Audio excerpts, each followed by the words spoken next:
Online study, শিক্ষা, চাকরি ও গুরুত্বপূর্ণ তথ্যের নির্ভরযোগ্য ঠিকানা। Hello everyone, welcome to online study YouTube channel. Online study YouTube চ্যানেলে আপনাদের সবাইকে ভিডিওতে স্বাগত। তো এই ভিডিওর মাধ্যমে পাক অধিকৃত কাশ্মীর অর্থাৎ পিওকে কিভাবে পাকিস্তানের হাতে চলে গেল এই ইতিহাসটা আপনাদের কাছে আমি এই ভিডিওর মাধ্যমে তুলে ধরবো।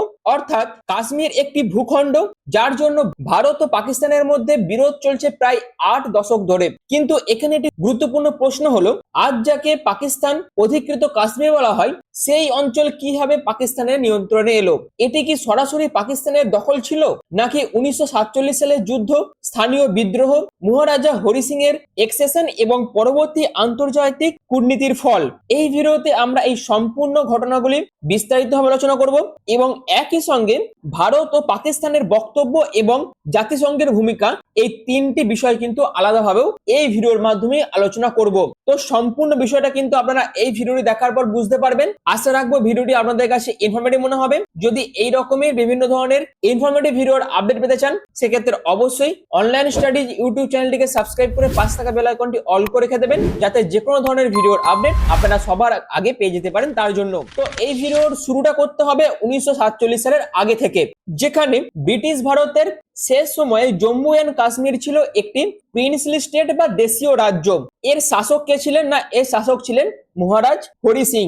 1947 সালে ব্রিটিশ শাসনের অবসান এবং ভারত ও পাকিস্তান সৃষ্টির সময় দেশীয় রাজ্যগুলির ভবিষ্যৎ নিয়ে যখন বড় প্রশ্ন তৈরি হয়, তখন হরি সিং শুরুতে ভারত বা পাকিস্তান কোনোটির সঙ্গে কিন্তু যুক্ত হতে চাননি, বরং তিনি স্বাধীন থাকার সম্ভাবনা বিবেচনা করেছিলেন। কিন্তু তার এই সিদ্ধান্ত এটা কিন্তু বেশি দিন চলেনি এবং এই সম্পূর্ণ বিষয়টির মধ্যে খুব দ্রুত পরিস্থিতি বদলে যেতে শুরু করেন, যেখানে এই ভারত ও পাকিস্তানের মধ্যে এই পিওকে কেন্দ্র করে সমস্যা কিভাবে শুরু হয় না, 1947 সালের অক্টোবর দিকে জম্মু এন্ড কাশ্মীরের পশ্চিমাঞ্চলে বিদ্রোহ কিন্তু শুরু হয়।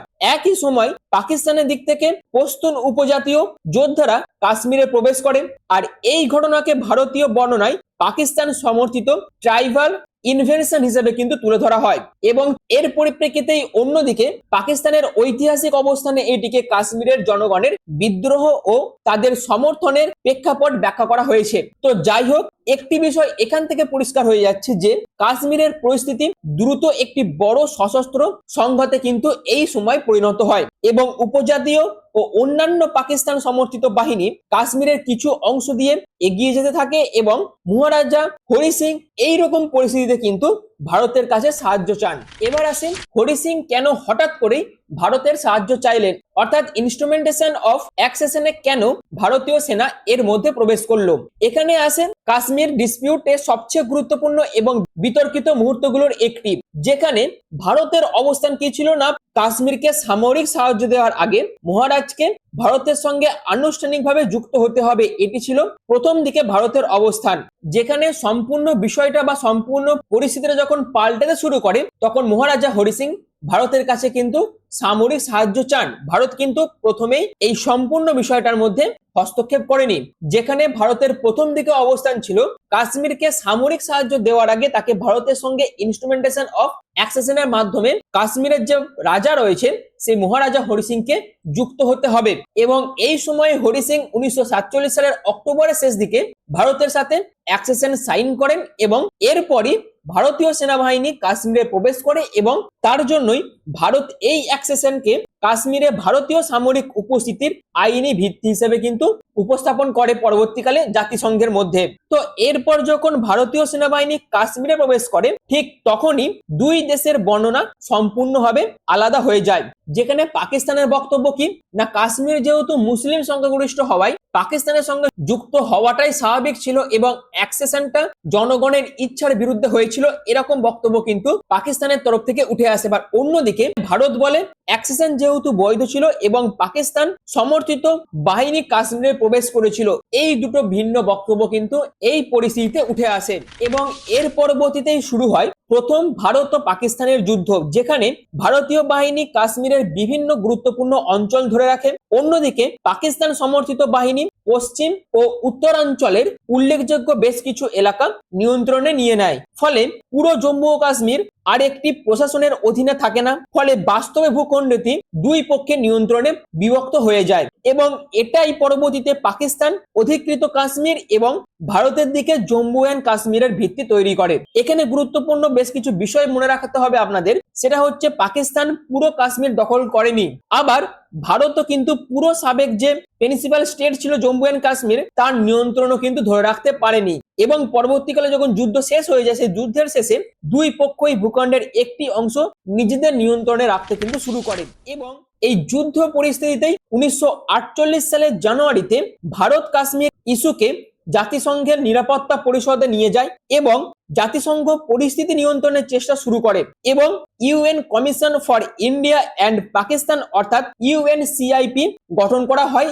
এবং এই যে ইউএনসিআইপি গঠন করা হয়েছিল, এটি কি কারণে গঠন করা হয় না, এই দুই দেশের মধ্যে যুদ্ধ বন্ধ ও পরবর্তী রাজনৈতিক সমাধানের জন্য এই ইউএনসিআইপি অর্থাৎ UN commission for India and Pakistan এটি কিন্তু তৈরি করা হয়, যেখানে জাতিসংঘের প্রস্তাবগুলির মধ্যে যুদ্ধবিরতি, বাহিনী প্রত্যাহার এবং কাশ্মীরের ভবিষ্যৎ নিয়ে বিস্তারিত আলোচনাও কিন্তু করা হয়। এবং 1948 সালের এপ্রিলের সিকিউরিটি কাউন্সিল রিসলিউশন 47-এ জম্মু অ্যান্ড কাশ্মীরে শান্তি ও শৃঙ্খলা পুনঃস্থাপন এবং প্লেবেসাইড অর্থাৎ গণভোটের বিষয়টি উঠে আসে। কিন্তু এখানে একটি গুরুত্বপূর্ণ ভুল ধারণা পরিষ্কার করা আমাদের দরকার, যেখানে অনেকে বলেন ইউএন কাশ্মীরকে সরাসরি ভারত বা পাকিস্তানকে দিয়ে দিয়েছিল, এটি কিন্তু সঠিক নয়। যেখানে জাতিসংঘের প্রস্তাবগুলি ছিল যুদ্ধ বন্ধ, বাহিনী প্রত্যাহার, ডিমিলিটারাইজেশন এবং নির্দিষ্ট শর্তের অধীনে জনগণের মতামত নেওয়ার কাঠামো নিয়ে জাতিসংঘ কিন্তু এই সম্পূর্ণ বিষয়টাকে নিয়ন্ত্রণ করে।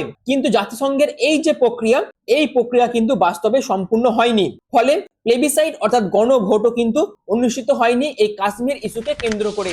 যেখানে শেষ পর্যন্ত 1 জানুয়ারি 1949-এর যুদ্ধবিরতি কার্যকর হয় এবং এরপরই 1949 সালের করাচি এগ্রিমেন্টের মাধ্যমে জম্মু অ্যান্ড কাশ্মীরের মধ্যে একটি সিজফায়ার লাইন কিন্তু নির্ধারণ করা হয়। এবং জাতিসংঘের নথিতেও এই এগ্রিমেন্ট এবং সিজফায়ার লাইনের মানচিত্র কিন্তু সংরক্ষিত করে রাখা হয়েছে এবং এই রেখাটি কোনো আন্তর্জাতিক সীমান্ত কিন্তু ছিল না। এই বিষয়টি কিন্তু আপনাদের অবশ্যই মাথায় রাখতে হবে।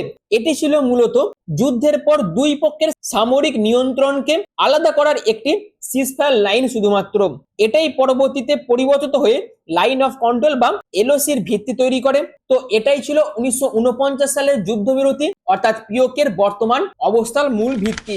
এবার আসি পিওকে বলতে এখন কি বোঝাবে, অর্থাৎ পাক অধিকৃত কাশ্মীর বলতে এখন কি বোঝাবে। তো সেটি হলো আজ পাকিস্তানের প্রশাসনের অধীনে থাকা সাবেক জম্মু আর কাশ্মীরের অংশকে সাধারণভাবে দুইটি বড় অঞ্চলে কিন্তু আলোচনা করা হয়, যেখানে প্রথমটি হলো আজাদ জম্মু অ্যান্ড কাশ্মীর, সংক্ষেপে যেটাকে এজেকে বলা হয়, আর দ্বিতীয়টি হলো গিলগিল বালতিস্তান। ভারত এই অঞ্চলকে সাধারণত ভাবে পাকিস্তান অকুপাইড কাশ্মীর বা পিওকে বা পিওজেকে এর অংশ হিসেবে উল্লেখ করে থাকে এবং পাকিস্তান অবশ্য এটিকে আজাদ জম্মু অ্যান্ড কাশ্মীর এবং গিলগির বালুচিস্তান নামে নিজস্ব প্রশাসনিক কাঠামো এই অঞ্চলে কিন্তু ব্যবহার করে। তাই ভিডিওতে পিওকে শব্দটি ব্যবহার করার সময় আমাদের মনে রাখতে হবে এটি মূলত ভারতীয় রাজনৈতিক ও কূটনৈতিক ব্যবহারে প্রচলিত একটি টার্ম। পাকিস্তান এই ভূখণ্ডের জন্য ভিন্ন নাম কিন্তু ব্যবহার করে থাকে, যেখানে পিওকের বর্তমান অবস্থার জন্ম হয়েছিল 1947 থেকে 1948 সালের যুদ্ধ এবং 1949 সালের সিজ ফায়ারের মাধ্যমে। কিন্তু মহারাজ হরি সিংয়ের যে রাজত্ব ছিল সম্পূর্ণ জম্মু অ্যান্ড কাশ্মীর জুড়ে, সেটি কিন্তু ভারতেরই অংশ। এরপরে 1965 ও 1971 যুদ্ধে 71-এর সংঘাত কিন্তু আবারও ফিরে আসে, যেখানে 1949 সালের যুদ্ধবিরতিতে কাশ্মীর ডিসপিউট যেহেতু শেষ হয়ে যায়নি, তাই 1965 সালে ভারত ও পাকিস্তানের মধ্যে আবার বড় যুদ্ধ কিন্তু শুরু হয়, যার অন্যতম প্রধান ক্ষেত্রই কিন্তু ছিল কাশ্মীর। এবং এরপর 1971 সালে দুই দেশের মধ্যে আরো একটি যুদ্ধ হয় এবং 1971 সালের যুদ্ধের পর 1972 সালে স্বাক্ষরিত হয় সিমলা এগ্রিমেন্ট। এবং এই চুক্তিতে জম্মু এন্ড কাশ্মীরের ক্ষেত্রে 17 ডিসেম্বর 1971-এর সিজফায়ার থেকে তৈরি হয় লাইন অফ কন্ট্রোলকে উভয় পক্ষ সম্মান করার কথা কিন্তু এই চুক্তির মাধ্যমে স্বীকৃতি দেওয়া হয়। তবে গুরুত্বপূর্ণ বিষয় হলো সিমলা এগ্রিমেন্ট এলওসি কে আন্তর্জাতিক সীমান্তে কিন্তু পরিণত করেনি, বরং দুই পক্ষ নিজেদের অবস্থান বজায় রেখে এলওসি কে সম্মান করার প্রতিশ্রুতি কিন্তু এই চুক্তির মাধ্যমে দেয়। এবং তার পাশাপাশি সিমলা এগ্রিমেন্টের আরো একটি গুরুত্বপূর্ণ পয়েন্ট যেটি হচ্ছে সেটা হচ্ছে দুই দেশ শান্তিপূর্ণ উপায়ে বিতর্কিত সমাধান করবে এবং পারস্পরিক সম্পর্ক উন্নয়নে কাজ করবে। কিন্তু বর্তমানে এই সম্পর্ক কিন্তু এখন অনেকটাই জটিল হয়েছে। তো এবার দেখব কাশ্মীর ডিসপিউট শুধুমাত্র ভারত ও পাকিস্তানের মধ্যেই সীমাবদ্ধ চিরকাল ছিল না, চীনও কিন্তু এই ভূখণ্ডের একটি অংশ নিয়ন্ত্রণ করে।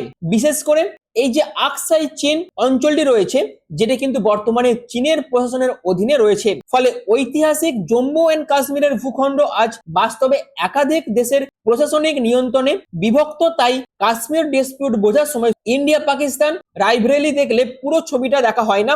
এখানে ইন্ডিয়া পাকিস্তান এবং চায়না তিনটি রাষ্ট্রের ভূখণ্ডগত দাবি এই নিয়ন্ত্রণ কিন্তু খুবই গুরুত্বপূর্ণ।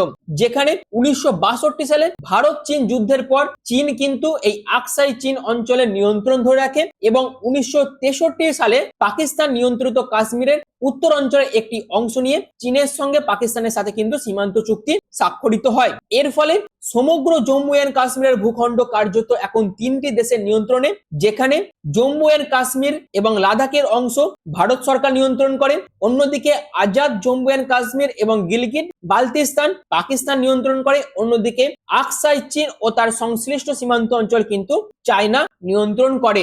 আশা করি এই বিষয়টাও আপনাদের কাছে আমি ক্লিয়ার করতে পেরেছি। তাহলে এবার আসি মূল প্রশ্নের উত্তরে, সেটি হচ্ছে পিওকে কিভাবে পাকিস্তানের নিয়ন্ত্রণে এলো। সম্পূর্ণ বিষয়টা যদি আমরা এক কথাতে আলোচনা করি সেটা হচ্ছে 1946 থেকে 1948 সালের যুদ্ধের ফলে ব্রিটিশ শাসনের অবসানের সময় জম্মু এন্ড কাশ্মীর ছিল একটি প্রিন্সলি স্টেট। 1947 সালে অক্টোবরের সংঘাতের পর মহারাজা হরি সিং ভারতের সঙ্গে অ্যাকসেশন করেন। ভারত এটিকে বৈধ অ্যাকসেশন হিসেবে দেখে। এরপর ভারতীয় সেনা ও পাকিস্তান সমর্থিত বাহিনীর মধ্যে যুদ্ধ হয়। 1949 সালের সিজফায়ারের পর যে ভূখণ্ড পাকিস্তানি বাহিনী ও তাদের সমর্থিত প্রশাসনের নিয়ন্ত্রণে ছিল সেটি পাকিস্তানের প্রশাসনের অধীনে থেকে যায় এবং তারপরে 1972 সালে সিমলা এগ্রিমেন্টের মাধ্যমে সিজফায়ারের পরবর্তী লাইন অফ কন্ট্রোল প্রতিষ্ঠিত হয়। কিন্তু কাশ্মীরের ফাইনাল স্ট্যাটাস আজও ভারত ও পাকিস্তানের মধ্যে বিরোধপূর্ণ অবস্থানে রয়েছে, যেখানে ভারত বলে পুরো জম্মু এন্ড কাশ্মীরের উপর তার সার্বভৌমত্ব দাবি রয়েছে। এটি কিন্তু একটি বাস্তব দাবি, কারণ স্বাধীনতার সময় রাজা হরি সিং তার যে পুরো প্রিন্সলি স্টেট ছিল সেটা কিন্তু ভারতের সাথেই যুক্ত করে দিয়ে গিয়েছিল এবং পরবর্তীকালে পাকিস্তান জোরপূর্বক এই অঞ্চলটিকে নিজেদের নিয়ন্ত্রণে রাখে এবং তার ফলে কাশ্মীর ডিসপিউট কিন্তু এখনো আনসলভড রয়েছে। এবং এই সম্পূর্ণ বিষয়টির মধ্যে জাতিসংঘের ঐতিহাসিক প্রস্তাবগুলোতে শান্তি, ডিমিলিটারাইজেশন এবং গণভোটের দাবি করলেও সেই প্রক্রিয়া কিন্তু বাস্তবে সম্পন্ন হয়নি। তাই সবচেয়ে নিরপেক্ষভাবে বলা যায় যে পাক অধিকৃত কাশ্মীর বর্তমান রাজনৈতিক বাস্তবতা কোনো একদিনের একটি ঘটনার ফল নয়। এটি হচ্ছে 1947 সালের দেশভাগ, স্থানীয় বিদ্রোহ, সশস্ত্র হস্তক্ষেপ, তার পাশাপাশি প্রথম ভারত পাকিস্তান যুদ্ধ, 1949 সালে সিজফায়ার এবং পরবর্তী ভারত পাকিস্তানের সংঘাতের ধারাবাহিক ফল। এই কারণেই কাশ্মীর ইস্যু আজও দক্ষিণ এশিয়ার অন্যতম দীর্ঘস্থায়ী আন্তর্জাতিক একটি বিরোধ। যেখানে এই ভিডিও শেষে আপনাদের কাছে একটা বিষয় আমি তুলে ধরছি, সেটা হচ্ছে 1947 সালের রাজনৈতিক সংকট থেকে শুরু করে সশস্ত্র সংঘাত, মহারাজা হরি সিং এর ভারতের সঙ্গে অ্যাকসেশন, ভারতীয় সামরিক হস্তক্ষেপ, ভারত পাকিস্তান যুদ্ধ, জাতিসংঘের হস্তক্ষেপ এবং 1949 সালের যুদ্ধবিরতি, এই যে ধারাবাহিক ঘটনাগুলি, এই সমস্ত ঘটনাগুলির ফলে কাশ্মীরের নিয়ন্ত্রণ বিভক্ত হয়ে যায়। আর এই বিভক্ত নিয়ন্ত্রণই পরবর্তী দশকগুলোতে ভারত ও পাকিস্তানের সম্পর্কে অন্যতম প্রধান বিরোধে পরিণত হয়। যেখানে জাতিসংঘের নথি অনুযায়ী 1949 সালের করাচি এগ্রিমেন্টের মাধ্যমে সিজফায়ার লাইন প্রতিষ্ঠিত হয় এবং পরবর্তীতে ইউএন মিলিটারি অবজার্ভস সেই সিজফায়ার এগ্রিমেন্ট পর্যবেক্ষণ করে। অর্থাৎ কাশ্মীরের ইতিহাস তাই শুধু একটি ভূখণ্ডের ইতিহাস নয়, এটি ভারত ভাগ থেকে শুরু করে রাজতন্ত্র, যুদ্ধ, আন্তর্জাতিক কূটনীতি এবং দুই দেশের দীর্ঘ রাজনৈতিক সংঘাতের সম্মিলিত ইতিহাস। তো আপনাদের কি মনে হয় এই সম্পূর্ণ বিষয়টির মধ্যে? অর্থাৎ 1947 সালের কাশ্মীর সংকটের সবচেয়ে গুরুত্বপূর্ণ মোড় কোনটি ছিল? অবশ্যই কমেন্টে আপনার মতামত জানান। আর ভিডিওটি যদি আপনাদের তথ্যবহুল মনে হয় তাহলে অবশ্যই লাইক করুন। আর এই রকমই ইতিহাস ভিত্তিক বিভিন্ন ধরনের ইনফরমেটিভ ভিডিও পেতে অবশ্যই অনলাইন স্টাডি ইউটিউব চ্যানেলটিকে সাবস্ক্রাইব করে পাশে থাকা বেল আইকনটি অল করে রেখে দিন, যাতে যে কোনো ধরনের ভিডিওর আপডেট আপনারা সবার আগে পেয়ে যেতে পারেন তার জন্য। আর ভিডিওটি এখনের মতন এটুকুই। পুরো ভিডিওটি প্রথম থেকে শেষ পর্যন্ত দেখার জন্য আপনাদের প্রত্যেককে অসংখ্য ধন্যবাদ।